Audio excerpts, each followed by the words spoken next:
Hello students and also my dear friends.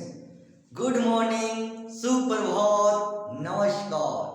So dear students, today I will discuss about the topics limits of second class of standard 11. तो dear students, पिछला class में limits को different type questions देखा था। आज भी different type questions देखेंगे, चाहे वह त्रिगोनोमेट्री फंक्शंस का हो या अलजेब्रिक फंक्शंस का।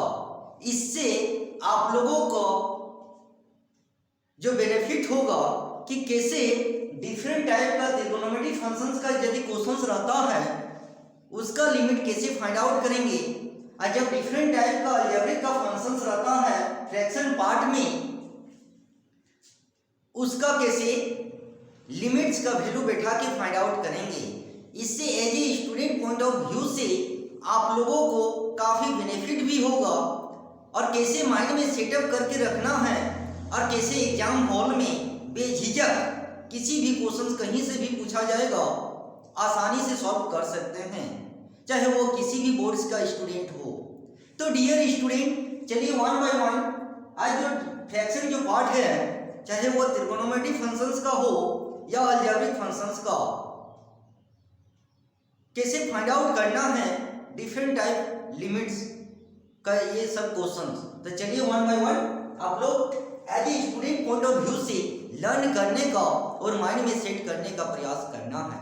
तो चलिए क्वेश्चन नंबर 1 क्या दिया हुआ है, limit x tends to pi by 2 और sine square x by 1 minus cos x। तो डियर स्टूडेंट्स, यदि इस टाइप का क्वेश्चन फॉर्म में दिख गया तो यहाँ पे क्या बैठाएंगे, तो ये कट जाना चाहिए। तो यहाँ पे आइडेंटिटी से हम लोग जानते हैं कि sine square x plus cos square x equal to 1। तो इंप्लाइज दैट यहाँ पे साइन स्क्वायर चाहिए, तो यहाँ पे sine square x equal to 1 minus cos square x। तो आ गया, तो साइन स्क्वायर x की जगह ये पुट कर सकते हैं।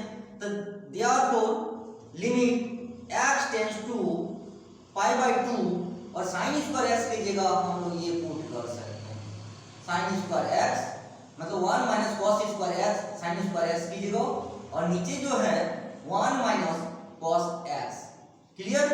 अब यहाँ पे देखिए a square minus b square, इसको ब्रेक कीजिए तो क्या हो जाएगा, limit x tends to pi by 2 1 का स्क्वायर माइनस cos स्क्वायर, मतलब cos स्क्वायर x कर दीजिए ताकि आप लोग को समझ में आ जाएगा, cos का square by 1 minus cos x। अब आ गया a square minus b square, a plus b a minus b, इसको ब्रेक कर दीजिए तो limit x tends to pi by 2 1 plus cos x and 1 minus cos x by 1 minus cos x। Clear. और एक part कट जाएगा तो आपका बच जाएगा limit x tends to pi by 2 1 minus 1 plus है तो 1 प्लस cos x। अब लिमिट बैठा दीजिए, अब लिमिट का वैल्यू बैठा देंगे तो क्या हो जाएगा 1 प्लस cos पाई बाय 2 और 1 प्लस cos पाई बाय 2 का वैल्यू 0 होता है, मतलब इसका वैल्यू 0 तो 1, तो आपका आंसर 1। तो मेरे कहने का मतलब है डियर स्टूडेंट्स, त्रिगोनोमेट्री फंक्शंस का यदि फ्रैक्शन पार्ट रहेगा तो उसका जो रूल्स होता है वही फॉर्मूला से ही किसी एक पार्ट का यदि बैठेगा तो बैठा देना है और उसके बाद सिंपलीफाई कर देना है, उसके बाद जो बचेगा फिर लिमिट का वैल्यू बैठा के सॉल्व कर देना है, तो वो आसानी से त्रिगोनोमेट्री फंक्शंस का फ्रैक्शन पार्ट इजीली सॉल्व हो जाएगा। तो डियर स्टूडेंट्स, चाहे वो आइडेंटिटीज का फॉर्मूला हो जो ऑलरेडी आप लोग 10 क्लास में पढ़ चुके हैं, चाहे वो डिफरेंट टाइप का त्रिगोनोमेट्री का जिससे भी वो फॉर्मूला यदि लगेगा तो वहां पे लगा देना है और उसको सिंप्लीफाई करने के बाद जो बचेगा उसमें फिर लिमिट का वैल्यू बैठा के सॉल्व कर देना है। Is it clear? और या तो यदि डायरेक्ट बैठ जाता है और यदि 0/0 फॉर्म नहीं आता है तो वहां उस तरह का भी आप लोग सॉल्व कर सकते हैं। तो चलिए, तो क्वेश्चन नंबर 1 हो गया। अब क्वेश्चन नंबर 2 को देखेंगे। पहले क्वेश्चन नंबर 1 एक बार देख लीजिए आप लोग भी, क्लियर है? अब क्वेश्चन नंबर 2 पे चलिए, अब क्वेश्चन नंबर 2 पे आते हैं।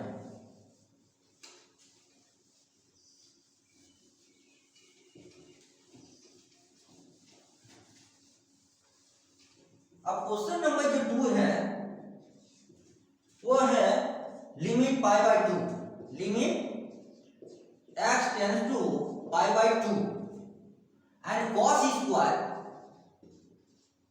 x by 1 minus sin x। तो dear student, same to same identities का cos स्क्वायर x का क्या हो जाएगा?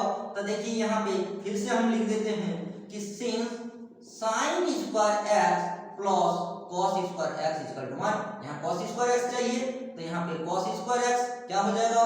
1 माइनस sin स्क्वायर x। अब cos स्क्वायर x की जगह यहाँ पे पुट कर दीजिए तो क्या हो जाएगा? Limit x tends to π/2 1 minus sin square by 1 minus sin x। अब ये a square minus b square में ब्रेक कर दीजिए, x टेंड्स टू π/2 1 का स्क्वायर माइनस sin x का whole square by 1 minus sin x। और ये जानते हैं कि since a square minus b square क्या होता है? a plus b, a minus b। अब इसको पुट कर दीजिए, यहाँ पे स्क्वायर है। चलिए, तो क्या हो जाएगा? लिमिट x टेंड्स टू π/2 और यहाँ पे a square minus b square तो a प्लस b, तो मतलब क्या हो जाएगा? 1 प्लस sin x और a माइनस b तो 1 माइनस sin x। एक प्लस एक माइनस में और नीचे जो है a 1 माइनस sin x और एक पार्ट कट जाएगा। जब कट गया तो जो बचा हुआ है उसको आप लिख दीजिए, limit x tends to π/2 and 1 plus sin x और x के जगह π/2 बैठा दीजिए तो sin π/2 1 और sin π/2 का वैल्यू 1 होता है, यहाँ पे 1 हो जाएगा। 1 प्लस 1 2x होगा। तो डियर स्टूडेंट्स, मेरे कहने का मतलब है यदि ट्रिग्नोमेट्रिक फंक्शंस का यदि फ्रैक्शन पार्ट होगा तो पहले उसको सिंपलीफाई कर लीजिए। जो भी फॉर्मूला वहां पे यूज होगा, चाहे वो आइडेंटिटीज का होगा तो आइडेंटिटीज यूज कीजिए। यदि किसी दूसरी चीज का फॉर्मूला लगेगा, चाहे वो sin 2x का हो या cos 2x का हो या sin 3x हो या cos 3x, जो भी उसमें सब फॉर्मूला का यूज होगा वहां यूज करके पहले सिंपलीफाई कर लीजिए। जब सिंपलीफाई करने के बाद जो आपका बचेगा उसके बाद लिमिट का वैल्यू बैठा के सॉल्व कर देना है। इससे क्या होगा? लिमिट्स का वैल्यू का जो रिजल्ट आएगा आप लोग का इजीली फाइंड आउट हो जाएगा। देखिए, ये क्वेश्चन नंबर 2 हो गया। अब आते हैं क्वेश्चन नंबर 3 पे। चलिए,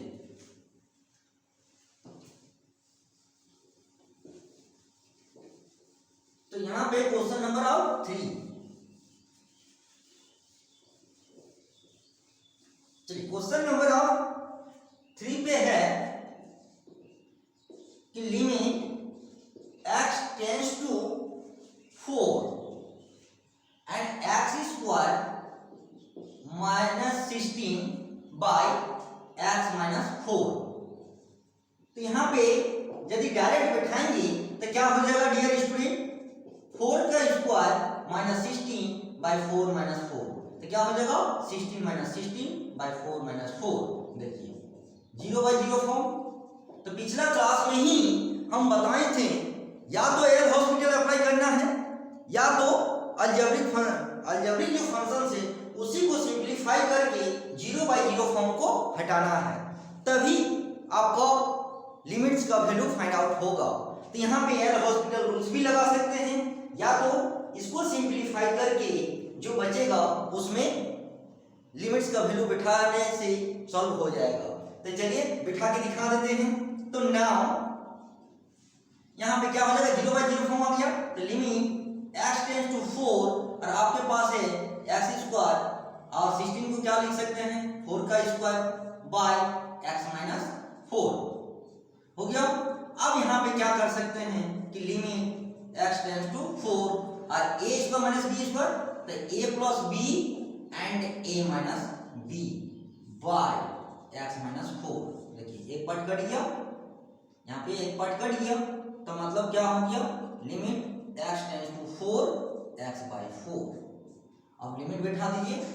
चलिए जब लिमिट बैठा देंगे तो क्या हो जाएगा 4 + 4 मतलब 8 आंसर।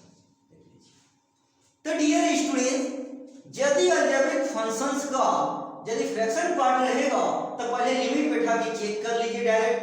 यदि 0/0 फॉर्म आ जाता है तो उसको या तो फिर अलजेब्रिक फंक्शंस का ही यदि सिंपलीफाई होता है तो सिंपलीफाई करने के बाद जो बचेगा लिमिट बैठा देना है।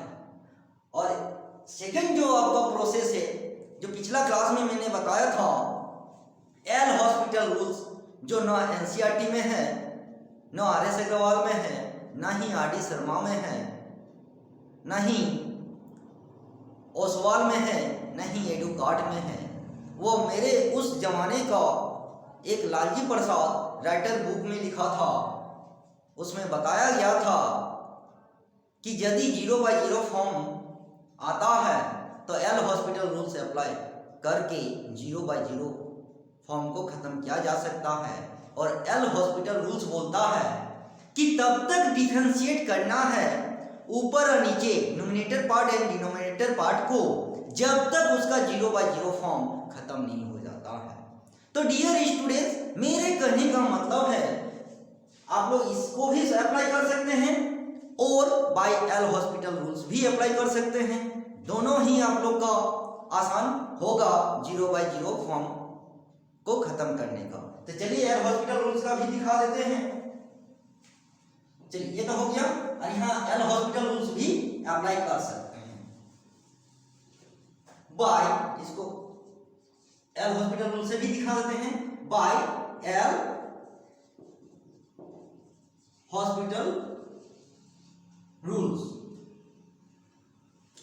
चलिए अब यहां पे क्या करना है, limit x tends to 4 and d/dx मतलब differentiate with respect to x square and 16 by d/dx and x minus 4। तो ये क्या हो जाएगा आपका, हो जाएगा कि लिमिट x टेंड्स टू 4 और d/dx x स्क्वायर बचा, तो x स्क्वायर का क्या हो जाएगा इस टाइप का d/dx x square minus d/dx 16 bye नीचे d/dx x d/dx एंड 4। देखिए and limit x tends to 4। तो डियर स्टूडेंट्स यहां समझना है दोनों ही टर्म्स का d/dx का मतलब ही होता है differentiate with respect to x। तो यहाँ पे x स्क्वायर है ना, तो x स्क्वायर का क्या हो जाएगा 2x और यहाँ 16 है कांस्टेंट टर्म का 0 होता है और यहाँ पे x का वैल्यू 1 होता है। जो फर्स्ट प्रिंसिपल ऑफ डेरिवेटिव जो डेरिवेटिव्स में हम लोग पढ़ाई किए थे वहीं से आया कि किसी भी अलजेब्रिक फंक्शन का जब डिफरेंशिएट करेंगे तो उसका जो फॉर्मूला होता है उसी फॉर्मूला के तहत x स्क्वायर का क्या हो जाएगा 2x, कांस्टेंट का 0 होता है, x का 1 एंड कांस्टेंट का 0। तो आपके पास बच गया कि limit x tends to 4 and 2x equal to, आप लिमिट बिठा दीजिए तो क्या बच जाएगा 2 × 4 इक्वल टू 8। देखिए दोनों ही तरफ से आंसर वही आएगा। यदि 0/0 फॉर्म आ जाता है तो या तो एल हॉस्पिटल लगा दीजिए या तो फिर उसी को सिंपलीफाई करने के बाद फिर लिमिट्स का वैल्यू बैठा दीजिए। तो यहाँ पे x स्क्वायर का 2x कैसे आया, तो हम लोग जो फर्स्ट प्रिंसिपल ऑफ डेरिवेटिव से पढ़े थे कि d/dx x के पावर यदि n होता है तो n x n - 1। देखिए तो मतलब d/dx x के पावर 2 है तो यहाँ n की जगह क्या हो जाएगा 2 है तो 2 और x 2 - 1 तो मतलब 2 और 2 में 1 गया 1 मतलब 2x आ गया। और x का वैल्यू क्या हो जाएगा, यहाँ 1 है तो कट के जब 0 आएगा तो x का पावर 0 मतलब 1 हो जाता है, तो x का वैल्यू 1 और कांस्टेंट का 0। तो मेरे कहने का मतलब है माय डियर स्टूडेंट्स, यदि फर्स्ट प्रिंसिपल ऑफ डेरिवेटिव्स को यदि माइंड में सेट कर लेते हैं तो लिमिट्स में भी काम आएगा। आगे जाके 65 से 70% तक 12 क्लास में काम आएगा डिफरेंट टाइप इंटीग्रेशन करने में, वहाँ पे इंटीग्रेशन करने में आसान हो जाएगा। तो डियर स्टूडेंट्स अब आते हैं क्वेश्चन नंबर 4 पे। चलिए, तो ये एयर हॉस्पिटल रूल्स को आसान पड़ेगा, ये माइंड में सेट कर लीजिए। ना ये एडुकार्ड में है, ना ओसवाल में है, ना एनसीईआरटी में है, ना ही आर एस अग्रवाल में है, ना ही आर डी शर्मा में है। ये उस जमाने के एक बुक चलता था जिस समय हम लोग पढ़ाई करते थे, एक लालजी प्रसाद जो वहाँ इंटरमीडिएट ऑफ साइंस में चलता था, उसके राइटर बुक में एल हॉस्पिटल रूल्स को अप्लाई किया था। और एल हॉस्पिटल रूल्स ये बोलता है कि तब तक डिफरेंशिएट कीजिए न्यूमरेटर एंड डिनोमिनेटर पार्ट को जब तक उसका 0/0 फॉर्म खत्म नहीं हो जाता। तो dear student, L hospital rules भी आसान होगा या तो फिर उसको सिंप्लीफाई करके खत्म कीजिए। अब आते हैं नेक्स्ट क्वेश्चन नंबर 4।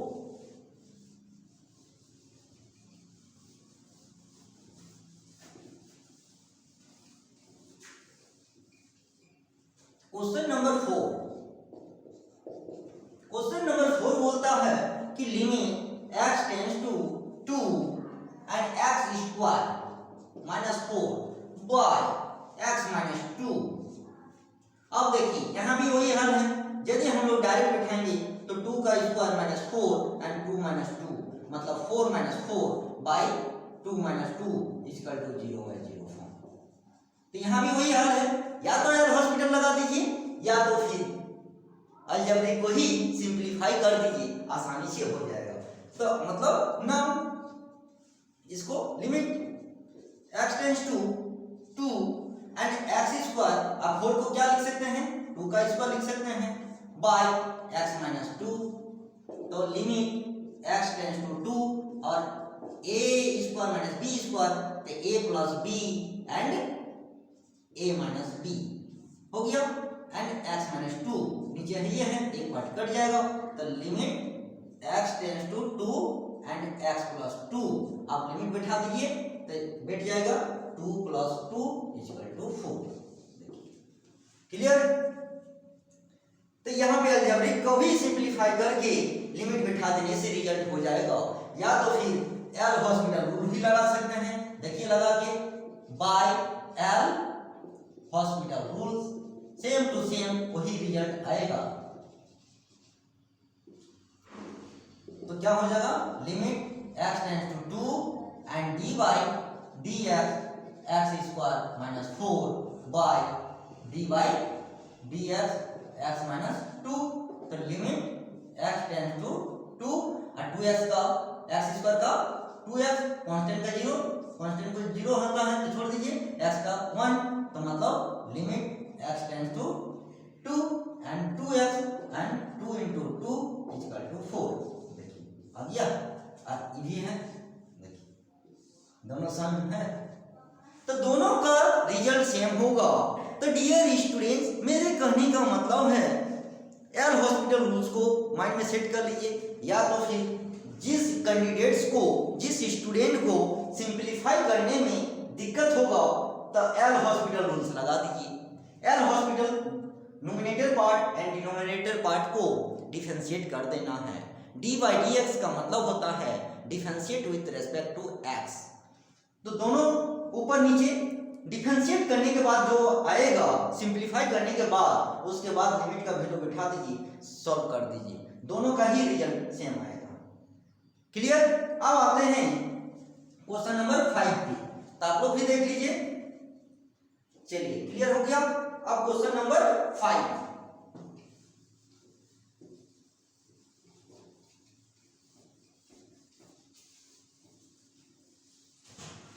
अब आते हैं क्वेश्चन नंबर 5 को। क्वेश्चन नंबर 5 बोलता है कि limit x tends to pi by 2 and sine 2x by cos x। तो ये त्रिकोणमिति फंक्शंस का हम जस्ट अभी थोड़ा देर पहले बोला कि जो भी फॉर्मूला वहां लगता है पहले लगा लीजिए, उसके बाद सिंप्लीफाई कीजिए, उसके बाद लिमिट का वैल्यू पुट कर दीजिए। तो यहाँ पे sin 2x है, तो limit x tends to pi by 2 और sin 2x का क्या होता है 2 sin x into cos x by cos x। ये कट गया, कटने के बाद आपका बचा limit x tends to pi by 2 and 2 sin x and 2 into sin pi by 2 और 2 इंटू साइन पाई बाई 2 का वैल्यू 1 होता है, तो 2 आंसर होता है। तो डियर स्टूडेंट्स, मेरे कहने का मतलब है त्रिकोणमिति फंक्शंस का जो भी फॉर्मूला लगेगा, जहां भी लगेगा लगा देना है और लगा के सिंप्लीफाई करना है, और सिंप्लीफाई करने के बाद जो भी बचेगा उसमें लिमिट का वैल्यू बैठा के सॉल्व कर लेना है। तो हो गया क्वेश्चन नंबर 5। अब फटाफट क्वेश्चन नंबर 6 को भी दिखा देते हैं, चलिए देख लीजिए। तो यहाँ पे sin 2x का क्या हो जाएगा 2 sin x into cos x, एक को कट गया cos x, जो बचा लगा दी, हो गया। अब आते हैं क्वेश्चन नंबर 6। अब क्वेश्चन नंबर 6 क्या बोलता है कि limit x tends to pi by 4 and 1 minus cos x by sin x। अब यहां पे क्या लगाएंगे, सवाल ये होता है, डायरेक्ट भी वैल्यू बैठा सकते हैं, या तो फिर इसको सिंप्लीफाई करके कटिंग कीजिए और कटिंग करने के बाद जो बचेगा उसका रिजल्ट बैठा देना है। तो चलिए, तो यहाँ पे फॉर्मूला से भी हम लोग कर सकते हैं पाई बाई 4, और इसका क्या होता है 2 sin square x by 2, sin x का 2 sin x by 2 into cos x by 2, 2 cancel, एक साइन कैंसिल, तो आपका बचेगा limit x tends to pi by 4 sin x by 2 by cos x by 2, और यहाँ पे limit x tends to pi by 4 और यहाँ पे sin बाई cos का होता है 10, यहाँ पे 10 होता है और 10 x बाई 2, और यहाँ पे बैठा दीजिए आपका लिमिट, हाँ लिमिट हो गया। अब लिमिट का पाई बाई 4 बैठा दीजिए, तो यहाँ पे पाई बाई 4 जब बैठाइएगा तो यहाँ पे हो जाएगा आपका 10, और यहाँ पे पाई बाई 4 मतलब देखिए यहाँ पे पाई बाई आपका 4 इंटू 2 हो जाएगा, तो मतलब 10 पाई बाई 8। देखिए ये आपका वैल्यू बैठ जाएगा। तो मतलब क्या हो गया स्टूडेंट कि पाई बाई 8 का 180 डिग्री होता है, पहले छोटा कर लीजिए, यदि उसका वैल्यू होता है तो ठीक है, और नहीं तो फिर आपका वही आंसर रह जाएगा। तो यहाँ पे कंडीशन क्या हुआ, यहाँ पे पाई बाई 4 लिया हुआ है, जब हम लोग इसको सॉल्व किए तो आपका क्या आ गया 10 x बाई 2, और x की जगह पाई बाई 4 बिठा देने से पाई बाई 4 इंटू 2 पाई बाई 8 हो गया। अब यहाँ पे यदि वो छोटा कीजिएगा तो आपका छोटा करके पहले चेक कर लीजिए, यदि 180 बाई आपका 8 बचा तो मतलब क्या हो गया 2 से कटेगा तो 2 4 जा और 2 9 जा, मतलब 2 2 जा और 2 45, मतलब क्या हो गया आपका 45 बाई 2, 45 बाई 2 इसका वैल्यू और नहीं होता है, क्योंकि 45 का वैल्यू क्या होता है कि यहाँ पे यदि डिवाइड कीजिएगा तो 2 2 जा 2 2 जा एंड 2 5 जा, देखिए 22.5 डिग्री आता है, और 22.5 डिग्री का वैल्यू होता नहीं है, तब स्टूडेंट यहीं पे छोड़ दीजिएगा। वो ऑप्शंस के अनुसार वो करेक्ट हो जाएगा। तो डियर स्टूडेंट, मेरे कहने का मतलब होता है कि 0 डिग्री से लेके 90 डिग्री, 90 से फिर 360 डिग्री के बीच में ही उसका वैल्यू होता है। यदि आप लोगों का ये यदि डिग्री नहीं आएगा तब यहीं पे छोड़ देना है, और यदि उसका एग्जैक्ट डिग्री का वैल्यू पता रहता है, यदि पता है तो वहाँ आप लोग पुट कर सकते हैं। तो यहाँ से या तो 90 माइनस थीटा भी कर सकते हैं, या 90 प्लस थीटा करके भी निकाल सकते हैं, या 270 या 360 से भी निकाल सकते हैं। यदि एग्जाम में दिक्कत होगा तो यहीं भी आप लोग छोड़ सकते हैं। देखिए, तो इज इट क्लियर? तो आई होप डियर स्टूडेंट्स, आज का क्लास देखने से आप लोगों को पता चल गया और मेरा इशारा भी समझ में आ गया कि how to solve about any questions under limits, चाहे वो त्रिकोणोमेट्रिक फंक्शंस का हो या अलजेब्रिक फंक्शंस का, चाहे वो फ्रैक्शन पार्ट हो या विदाउट फ्रैक्शन। तो यहाँ से डिग्री का वैल्यू यदि दिक्कत होगा तो यहीं पे छोड़ दीजिएगा, क्योंकि 0 से 90 डिग्री या 90 से 180 डिग्री या 180 से 270 या 270 टू 360 के बीच में ही आना चाहिए। यदि आप लोगों का डिग्री का वैल्यू यदि दिक्कत होगा तो यहाँ से यहाँ ही छोड़ दीजिएगा, क्योंकि यह पाई बाई 8 आ गया। पाई बाई 8 को यदि हम लोग ब्रेक करेंगे तो 22.5 डिग्री आ रहा है, और 22.5 डिग्री का वैल्यू होता नहीं है, क्योंकि 90 प्लस थीटा भी कर सकते हैं, या 90 माइनस थीटा करके भी निकाल सकते हैं, या 260 करके भी निकाल सकते हैं। लेकिन यहाँ का कंडीशन है पाई बाई 8 आ गया, उसका वैल्यू होता है 22.5 डिग्री, और 22.5 डिग्री का वैल्यू होता नहीं है। तो इज इट क्लियर? तो आप लोग एग्जाम में यहीं तक छोड़ दीजिएगा। क्लियर? क्योंकि ऐसा कुछ ऐसा क्वेश्चन मिल जाता है जिसका डिग्री का वैल्यू होता नहीं है। तो डियर स्टूडेंट, आज इतना ही। फिर नेक्स्ट क्लास में किसी और टॉपिक्स के साथ फिर से डिस्कशन करूंगा आप लोगों के साथ। तब तक के लिए थैंक यू।